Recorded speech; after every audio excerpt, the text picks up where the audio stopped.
retirez vos enfants du secteur tertiaire. Nous sommes un pays de mines. Il a parlé de Ivino Arion, Belinga. Après Belinga, il y a Banyaka. Après Banyaka, il y a Alambarné, Mabounié. Et de plus en plus, on est en train de découvrir des mines qui vont rentrer en exploitation. Le problème de l'emploi au Gabon est un défi et chaque fois qu'on en parle, on a l'impression qu'on revient toujours en arrière et qu'on évoque des solutions qui sont dépassées par rapport au contexte actuel. Dans cette vidéo, nous allons analyser le propos du ministre du Travail et ensuite nous allons revenir pour pouvoir apporter notre point de vue pour comprendre que ce que ce monsieur est en train de dire est certes une réalité, mais qu'en fait la vérité, elle est tout autre. Bonjour et bienvenue sur la chaîne Rivano Gomez TV. Je suis Rivano Gomez Mabika. Ici, on parle de politique, d'actualité, d'économie et de tous les sujets intéressants. Alors, si tu sens que c'est une chaîne qui t'intéresse, déjà tu t'abonnes, tu likes, tu partages et surtout n'hésite pas de nous donner ton avis en commentaire. Nous allons écouter le propos du ministre du Travail et ensuite nous allons revenir pour donner une analyse à ce propos. On y va tout de suite.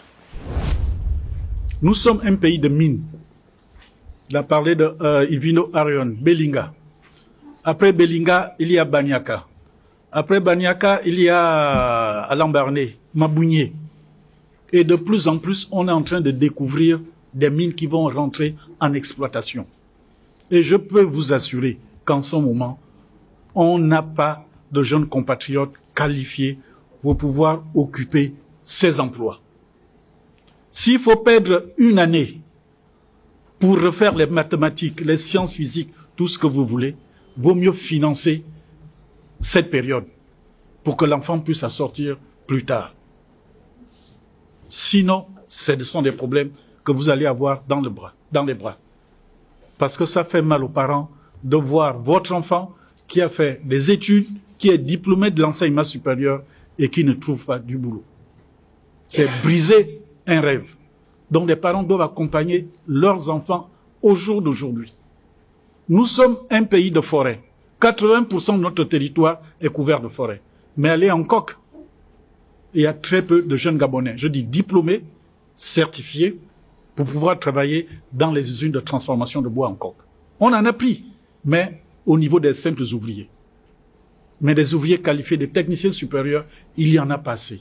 Et je peux vous assurer que ces personnes ne meurent pas de faim. Ils sont bien payés. C'est ce qui a fait la richesse de nos parents. À l'époque des indépendances, les premiers millionnaires sortaient de la forêt. Les premiers millionnaires, c'était Wellington, Café et Cacao. Ils ont envoyé leurs enfants faire des études, financées par eux. Aujourd'hui, c'est l'élevage. Mais malheureusement, il n'y a personne, pratiquement personne. Donc, il y a beaucoup de niches d'emploi. Il faut seulement chercher à les identifier et accepter cette formation qui n'est pas une formation au rabais. Alors, avant d'analyser ce propos, il est important de situer le contexte. Je pense que cette conférence est une conférence qui a été donnée par le ministère du Travail dans le cadre du réaménagement de la politique d'employabilité au Gabon. Essayer d'orienter les nouveaux diplômés, orienter les parents sur quelles sont les décisions à prendre lorsque les enfants sont admis au bac et qu'ils doivent aller s'inscrire à la fac. Dans le fond, le propos, il est plutôt bien parce que le but derrière, c'est d'éviter d'avoir trop de jeunes qui sortent des universités, des grandes écoles, qui au lieu d'avoir du travail, sont au chômage. Mais il est surtout important de se poser la question de savoir pourquoi ces jeunes chôment. Ça, c'est la première question. Deuxième question, c'est de savoir pourquoi les universités proposent massivement des formations dans le domaine du tertiaire. Ça, c'est la grande question à se poser. Parce que la vérité, c'est quoi? Dans un pays, c'est l'État qui fixe les priorités, c'est l'État qui finance le développement et la recherche, c'est l'État qui finance les universités et les écoles. Et moi, je crois que si les universités et les grandes écoles étaient réellement pourvues en structure de formation, en laboratoire, pour les ingénieurs, pour les chercheurs, le problème ne devait pas se poser. Le ministre du Travail dit quoi? Il dit que nous sommes un pays minier dans lequel on découvre des mines presque dans toutes les provinces. En réalité, au Gabon, dans les 9 provinces, il y a du pétrole. Dans les 9 provinces, il y a des minerais. Ça, c'est même pas un débat. Sauf que l'argent qui est produit dans la vente de ces mines-là, pour celles qui sont déjà exploitées, cet argent va où? C'est la grande question qu'il faut poser. Les universités n'ont pas de bibliothèque. Les universités n'ont pas de laboratoire. Mais comment voudriez-vous qu'on forme des ingénieurs dans un pays où il n'y a même pas de laboratoire dans la majeure partie des écoles et des universités publiques? C'est la question qu'il faut se poser. Bon, ok, on va dire aux gens, allez-y vous former dans les mines, allez-y vous former. Mais dans quelle école on va se former de façon pratique aux mines? Parce que les sociétés qui viennent et qui exploitent les minerais, ils ont besoin des techniciens et des ingénieurs qui sont déjà capables d'aller, de faire par exemple de la prospection. Or que vous ne pouvez pas apprendre à faire la prospection pétrolière si ce n'est pas en pratique. Ça, ce n'est pas la théorie, ça a besoin de pratique. Sans laboratoire, on ne peut pas le faire. Sans investissement, sans fonds d'investissement pour la recherche et le développement, on ne peut pas le faire. C'est pourquoi, dans la majeure partie des cas, on a des théoriciens parce que c'est la seule chose qu'on propose. C'est pourquoi on a massivement des gens qui s'intéressent à l'administration parce que c'est ça qui est le plus accessible. Je pense que c'est assez logique. Notre pays ne finance pas la recherche et le développement. Prenons par exemple le cas du manganèse. Jusqu'alors, l'expertise du manganèse vient de l'étranger. Pourtant, ça fait combien d'années qu'on exploite le manganèse au Gabon? Où va tout cet argent? Pourquoi il n'y a toujours pas une école de formation dans le minerai du manganèse à Mwanda? Pourquoi à Mwanda, il n'y a pas de laboratoire dans lesquels on peut former des ingénieurs spécialisés dans le traitement du manganèse? Pourtant, ça fait des années. Il y a des papas qui ont travaillé, qui sont à la retraite aujourd'hui. Ils ont travaillé certains pendant 25 ans, d'autres ont travaillé pendant 20, 30 ans de service. Mais malgré ça, il n'y a jamais eu une infrastructure de formation qui a été construite à Mwanda, concrètement dans laquelle on peut former des ingénieurs à la va-vite. C'est-à-dire qu'on prend la personne, elle sort d'une école et puis elle fait son expérimentation et ensuite elle est directement envoyée sur le terrain. Peut-être que je me trompe. L'école des mines qui est à Mwanda, peut-être que c'est une école des mines qui permet déjà de former des gens en masse. Parce que la réalité, c'est ça. Il y a une différence entre avoir une école des mines et la possibilité de former des ingénieurs en masse. Si on forme, par exemple, par année, 20 ingénieurs, c'est trop faible. C'est vrai que nous ne sommes pas nombreux, mais on a la possibilité de faire plus que ça. Ça veut dire que les investissements ne sont pas conséquents. Ça, c'est pour le cas de Mwanda. Prenons le cas de Port-Gentil. Port-Gentil, c'est le pétrole. Combien d'écoles on a à Port-Gentil qui permettent de former des ingénieurs dans la prospection pétrolière? On en a combien? Il n'y en a pas. Donc ça signifie que le ministère du Travail, qui fait le reproche aux parents de laisser les enfants s'inscrire dans des domaines du tertiaire, ils ont tort de tenir ce propos lorsqu'on sait que la recherche, le développement et surtout la prospective est définie par le même ministère du Travail qui doit dépêcher des fonds parce qu'il a des coopérations avec certaines entreprises dans la recherche d'une main-d'œuvre qualifiée. Or, pour avoir une main-d'œuvre qualifiée, il faut déjà que le secteur de formation soit mis en place et que ces secteurs de formation doivent prioriser les éléments les plus importants, ce qu'on appelle dans des autres pays les secteurs en tension. Le Gabon étant un pays de mines, l'un des secteurs où on demande beaucoup, surtout pour les ingénieurs, c'est dans la prospection, c'est dans la conception de matériaux, c'est dans la mise en place des circuits d'acheminement. Tous ces éléments sont très importants. Donc on a besoin de former des ingénieurs dans les différents domaines. Soit on met en place des coopérations, les gens vont, ils reviennent, ou soit alors on construit des écoles sur place, on investit dans la recherche et le développement, et ça fait en sorte que les gens se forment, et après, à la sortie de là, ils ont directement le travail parce que leur stage, c'est directement en entreprise. On ne peut pas demander aux étudiants gabonais, ou aux jeunes gabonais, d'aller se mettre dans des domaines qui n'existent pas. Voilà le problème. Bon, on va dire, il faut des personnes qui travaillent dans la métallurgie, mais est-ce qu'on a des écoles de métallurgie au Gabon? Est-ce qu'on a des universités qui font de la métallurgie au Gabon? Est-ce qu'on a des universités qui font la science des métaux au Gabon? Il n'y en a pas. S'il n'y en a pas, alors que le Gabon est un pays producteur de mines depuis des années, mais ça veut dire que quelque part, l'argent n'a pas servi à développer la recherche et les différentes infrastructures qui devaient être mises en place pour former nos propres ingénieurs. C'est ça la vérité. Parce que quand le ministre du Travail parle, on a l'impression qu'il est en train de faire un reproche qui est valable. Oui, c'est valable, mais la réalité, elle est là. L'État n'a pas investi dans des infrastructures de formation pour avoir des personnes qualifiées. C'est ça la vérité. Quand on gagne le bac au Gabon, pourquoi on est obligé d'aller à l'UOB? Pourquoi on est obligé d'aller à l'UISO? Pourquoi on est obligé d'aller dans des écoles où on nous propose des formations dans le tertiaire? Mais c'est parce que ce sont les seules opportunités qui sont là. Tu as même des gens qui ont fait un bac D qui ne peuvent pas aller à Masuku parce que finalement c'est une perte de temps. Il y a beaucoup de gens, par exemple, qui ont fait des cycles ingénieurs, mais arrivé à un moment donné, ils sont obligés d'aller à l'extérieur. Et pour les meilleurs, ils ne reviennent pas. Ils restent à l'étranger parce qu'ils se disent, je vais aller au pays faire quoi?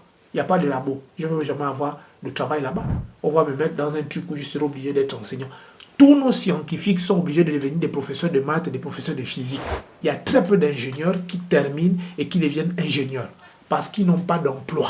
C'est aussi ça, la réalité du travail et de l'employabilité au Gabon. Voilà la réalité.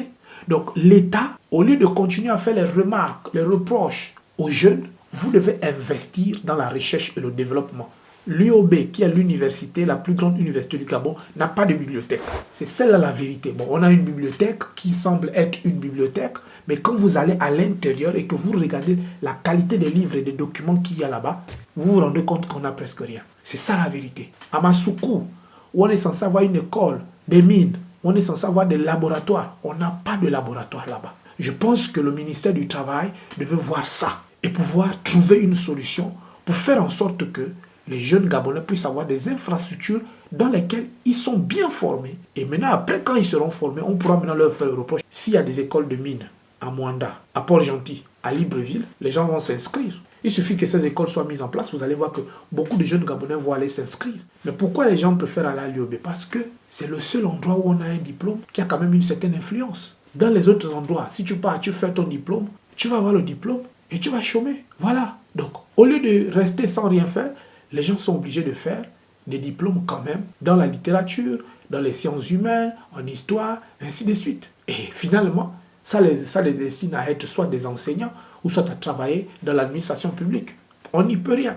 Le seul moyen pour sortir de cette impasse, c'est que l'État investisse et mette une certaine priorité dans la recherche et le développement. On doit former nos propres ingénieurs. On doit former nos propres techniciens. Et ces techniciens-là doivent être directement affectés dans les départements en question.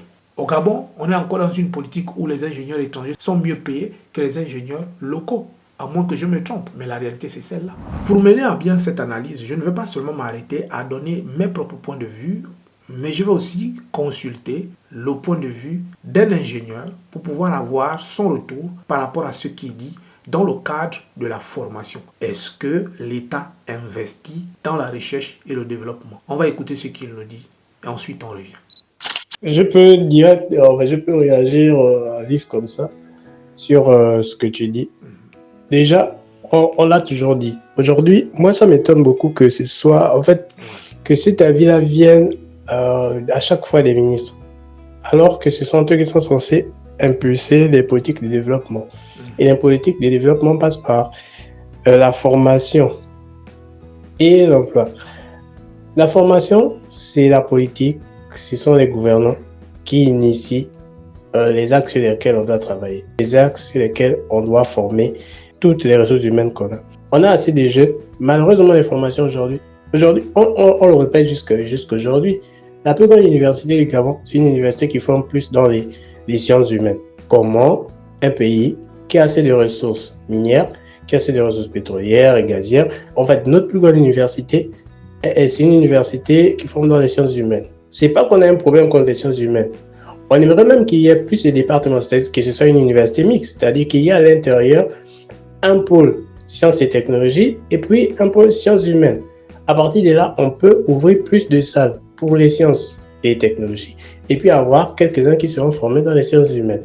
Malheureusement, on n'a pas ça. Ça veut dire qu'en projet, je ne vois pas une université des sciences et techniques qu'on est en train de construire, mais même quand on parle d'université des sciences et techniques, parce que certains auront la tentation de citer Masuku, mais Masuku même ne forme pas dans les spécialités. Alors qu'aujourd'hui, dans ce qui est technologique, on prend plus pour la spécialité. Ça veut dire que tu fais une formation de généraliste, tu auras encore besoin de repartir pour la formation. Alors qu'on n'a pas le temps à perdre pour ça. Ça veut dire qu'avant, on privilégiait les formations à caractère général, en tout cas, où tu n'as pas de spécialité, c'est parce qu'il n'y avait pas assez de personnes. Donc, on te laissait faire tout ça, et puis à la fin, il fallait faire une spécialité. Aujourd'hui, on a assez de jeunes, on a assez de personnes qui s'intéressent à la connaissance, au savoir, à la compétence, mais on devait donc prendre pour les spécialités. Et aujourd'hui, le développement des secteurs comme celui du pétrole et celui des mines demande des spécialités. on va te demander à Masco, on va te dire, par exemple, tu es ingénieur électromécanicien. Mais ingénieur électromécanicien, ce n'est pas une spécialité.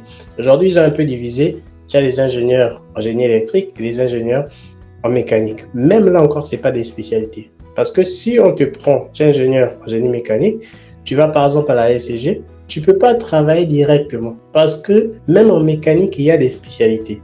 Si tu dois travailler en mécanique, tu vas travailler sur la spécialité, par exemple, si tu vas dans une centrale thermique, tu vas travailler sur la spécialité qui est liée au moteur thermique, aux turbines à gaz. Et ça, ce sont des spécialités. Encore que là, ça peut passer parce qu'on peut t'accorder 6 mois, 1 an pour que tu sois formé en greffe sur le tas.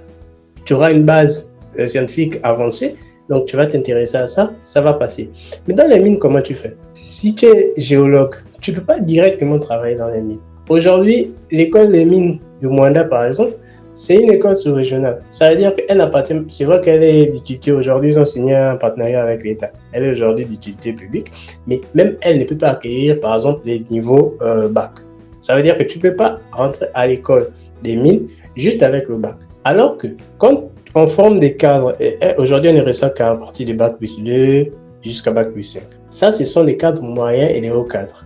Dans les entreprises, la grande partie, sinon la masse, ce ne sont pas des cadres moyens et les hauts cadres.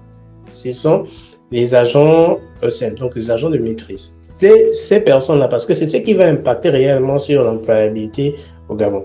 La capacité d'une entreprise à absorber des ressources qui sont disponibles sur le marché du travail. Si on ne peut pas former des personnes qui peuvent aller exécuter des travaux directement dans les entreprises, mais on n'aura pas toujours l'effet qu'on a une entreprise de mines, mais qui aura les mal employer les Gabonais. Sinon, comment employer les Gabonais, ce sera un peu des niveaux très bas.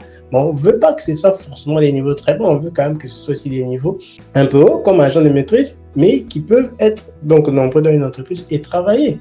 Aujourd'hui, en termes de structures, est-ce qu'on peut dire que le Gabon a assez de structures pour répondre à la formation de sa population? Non. Si tu suis un peu l'actualité, par exemple, de Ivindo Ion, une entreprise qui s'est implantée à Makoko, dans le Ivindo, mais qui doit travailler sur le fer de Belinga. Ils ont envoyé déjà une bonne partie des jeunes, ça doit être une 50aine déjà au total, qu'ils ont envoyé en Australie pour la formation. Et on les envoie en Australie pourquoi? Parce qu'au Gabon, il n'y a pas une structure qui peut répondre à ce besoin-là. C'est-à-dire qu'on veut les former, mais on ne peut pas les former parce qu'au Gabon, il n'y a pas de structure. Donc, on a des mines, donc on a le manganèse, le fer, on a l'uranium, l'or. Malheureusement, on n'a pas d'école, on n'a pas de centres de formation qui peuvent répondre aux besoins de ces entreprises-là. Alors que ce sont les besoins des entreprises qui devaient motiver, qui devaient ouvrir des axes de formation au Gabon. Ça veut dire que les ministres, le président devraient initier des constructions, des structures qui peuvent répondre aux besoins futurs de ces entreprises-là. Donc, on a le pétrole jusqu'aujourd'hui. Tu fais une formation de généraliste. Il y avait IPG qui formait l'Institut de pétrole et des gaz de Pont-Gentil. Mais même là, c'est toujours de haut niveau. Ça veut dire que c'est toujours des cadres moyens, des hauts cadres qu'on prend. Mais en bas, on les forme où? Donc, on n'a même pas des centres de formation. Dans ça, on va dire qu'on aimerait que c'est ça l'entreprise qui ouvre des centres de formation. Mais ce sera même plus coûteux et ce sera au tri. Alors que si l'État, en partenariat avec ces entreprises-là, ouvre des centres de formation, c'est plus facile. Aujourd'hui, ils ont initié l'ouverture des centres de formation. Quand on fait une ouverture des centres de formation, on doit faire le suivi des personnes après formation. Beaucoup ne sont pas embauchés simplement parce que le projet au départ, il était bon, mais on a choisi des secteurs qui forcément qui ne répondent pas aux besoins des entreprises. Donc, on forme des personnes parce qu'on veut les motiver à entreprendre. Mais l'entrepreneuriat ne peut pas être le premier axe lorsqu'on parle de formation. Lorsqu'on parle de formation, c'est pour répondre aux besoins des entreprises, c'est pour répondre aux besoins des structures qui sont implantées dans le pays et donc faciliter l'insertion de tous les jeunes qui sont formés sur le territoire national. Ce qui va impacter le taux de chômage. Donc on parlera plus de taux de chômage. À chaque fois, on est surpris que Les jeunes, la majorité se retrouve au chômage. Mais la majorité se retrouve au chômage alors qu'on a des entreprises. Ça veut dire que la politique de formation n'est pas bonne. Ça veut dire que la politique de formation doit être remise en cause. Aujourd'hui, les gens disent que les parents doivent motiver les jeunes, doivent amener les jeunes à... Mais vous parlez des parents. Les structures d'orientation qu'on a mis en place depuis quelques années maintenant, elles servent à quoi? Elles orientent toujours à l'IOB. Malheureusement, même une structure d'orientation pour le bac. Mais la première orientation ne se fait pas en terminale, elle se fait en troisième. Pourquoi est-ce qu'on va chercher à orienter en terminale si on veut résoudre un problème de chômage? Un problème de chômage, pour le résoudre, il faut commencer au niveau de la première orientation. La première orientation se fait en troisième. Si on construit des structures, on pourra facilement faire des orientations début de la troisième, envoyer dans les secteurs où ils doivent être formés pour répondre aux besoins des entreprises. Pour ça, il faut discuter avec les entreprises sur les postes à pouvoir, sur 5 ans, 10 ans, et à partir de là, construire des structures qui peuvent répondre à cela. Après d'avoir construit des structures, c'est vrai qu'on aura besoin des formateurs, mais là, c'est plus facile. On peut faire venir des formateurs ou alors prendre des personnes d'un certain niveau, d'une certaine expérience, les envoyer en formation, faire également intervenir des ingénieurs qui sont dans les entreprises, parce qu'il y en a qui ont la capacité de former, parce qu'ils vont directement former sur des éléments pratiques dans les entreprises. Et là, dès que le personnel sort des formations, il sera directement opérationnel. Encourager aussi la politique d'alternance en termes de formation. Ça facilitera également le fait que les ressources humaines soient directement opérationnelles. Malheureusement, dans tout ça, à chaque fois, on voit des ministres qui viennent dire qu'il faut que les parents encouragent. Mais non, si on met en place un système, des politiques, des structures qui peuvent répondre à ces besoins, la question ne se posera plus. Donc, le Gabon actuellement n'a pas de structure, ou alors, parce que même dire assez des structures, c'est un peu sévère, n'a pas de structure pour former les gens dans le domaine des mines, dans le domaine du pétrole, dans tout ce qui fait notre richesse aujourd'hui. Après les élections là, ils doivent réfléchir sur la politique de formation, ils doivent réfléchir sur comment mettre des structures, discuter avec les entreprises. Dans les pays développés, c'est comme ça que ça se passe. Les écoles supérieures, les centres de formation travaillent en étroite collaboration avec les entreprises pour répondre aux besoins directs. Ça veut dire que même certaines problématiques qui se posent dans l'entreprise sont envoyées au sein des laboratoires universitaires pour être étudiées afin de proposer des solutions. Et ça, c'est de l'argent aussi qui rentre pour ces centres de formation ou pour ces universités-là. Donc, on est là. Je vais peut-être faire une réponse structurée, mais je voulais répondre déjà à vif comme ça à ta préoccupation. Donc, pour moi, il est clair que tant que l'État n'a pas investi dans la recherche, dans le développement, le problème demeure. Prenons le cas de l'énergie. Certains de nos ingénieurs ne sont pas accompagnés dans la formation pour le perfectionnement de leur carrière en tant qu'ingénieur. Ça, je pense que ce n'est pas la faute aux ingénieurs, mais c'est la faute au système administratif, comment est-ce qu'il fonctionne. Dans certaines administrations, on va vous dire par exemple que lorsqu'il y a des formations de recyclage, au lieu que ce soit l'ingénieur qui part, c'est le chef qui va partir, il va aller et la formation qu'il va aller avoir là-bas, au lieu que les ingénieurs puissent en bénéficier, c'est un chef qui va bénéficier de ça, mais quand il va revenir, il ne pourra pas la mettre en pratique parce que justement, ce n'est pas un technicien. En ce qui concerne les bourses d'études à l'étranger, j'aimerais simplement dire que beaucoup de nos étudiants qui vont à l'étranger subissent et vivent le martyre. Je le dis par expérience, c'est que quand vous avez une bourse et que vous êtes envoyé à l'étranger, vous êtes jeté dans la gueule du loup, vous êtes abandonné à votre propre sort. Parfois, l'État peut faire 4-5 mois, ne paie pas votre bourse. Et vous êtes là abandonné à vous-même. Donc ça veut dire que même quand vous allez à l'étranger avec une bourse entre guillemets, vous êtes toujours lié à un certain type de difficultés qu'on peut retrouver sur place au pays. Et donc, votre cursus est parsemé d'obstacles. Et on ne peut pas dire à ce niveau-là qu'on investit de façon conséquente, puisque quand il y a une situation, on privilégie d'abord cette situation, au lieu de savoir qu'on a investi, on a envoyé des jeunes à l'étranger sur lesquels on doit investir. La réalité, c'est celle-là. L'NBG va vous écrire un courrier pour vous dire que oui, ce mois-ci, vous n'aurez pas votre paiement, il sera acheminé avec retard, sans vous dire la raison valable pour laquelle. Alors que quand vous avez signé la convention, il était bien mentionné que chaque mois, vous devez recevoir votre bourse. Voyez-vous qu'il y a une contradiction totale. Donc cette vidéo n'est pas là pour dénigrer, elle n'est pas là pour dire quoi que ce soit, elle est simplement pour répondre à ce propos que je trouve qu'il mérite une certaine réponse.